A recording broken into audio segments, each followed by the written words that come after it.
ایک مرتبہ پھر میں آپ کی خدمت میں حاضر ہوں۔ آج ہم لوگ پڑھیں گے نظم کو، اور اس دریا کنارے چاندنی سبق نمبر 16 ابتدائی اردو جماعت پنجم کو۔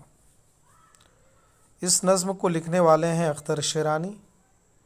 دریا کنارے چاندنی، نظم کا نام ہے دریا کنارے چاندنی۔ دریا کنارے چاندنی۔ تو آئیے ہم نظم کو شروع کرتے ہیں۔ نظم ہے کیا چھا رہی ہے چاندنی، کیا چھا رہی ہے چاندنی، اٹھلا رہی ہے چاندنی دریا کی ایک ایک لہر کی، دریا کی ایک ایک لہر کی نہلا رہی ہے چاندنی، لہرا رہی ہے چاندنی۔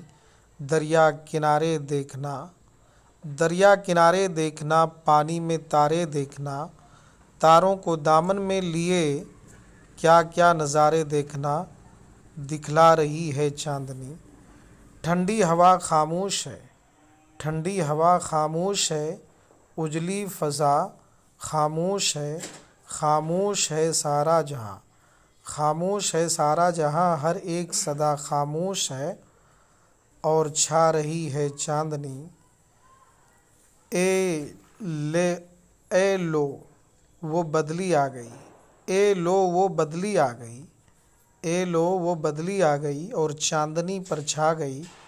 باہر نکلنے کے لیے، باہر نکلنے کے لیے پھر آئی پھر کترا گئی، گھبرا رہی ہے چاندنی۔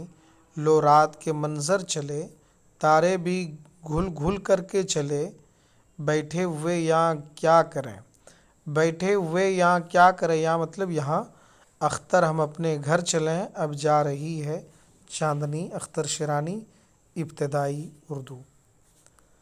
بہت بہترین اور پیاری نظم ہے دریا کنارے چاندنی۔ اب یہاں پہ کچھ الفاظ ہیں اور اس کے کچھ معنی ہیں۔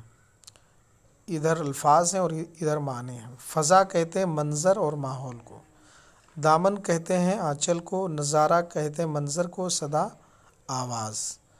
غور کرنے کی میں ہم دیکھتے ہیں چاندنی میں نہانا محاورے کے طور پر استعمال کیا جاتا ہے۔ چاندنی میں نہانا محاورے کے طور پر استعمال، یعنی چاندنی کا دریا کی لہروں کو نہلانا ایک انوکھا خیال ہے۔ چاندنی کا اٹھلانا یعنی لہرانا اور گھبرانا بڑا خوبصورت اور پر لطف طرز بیان ہے۔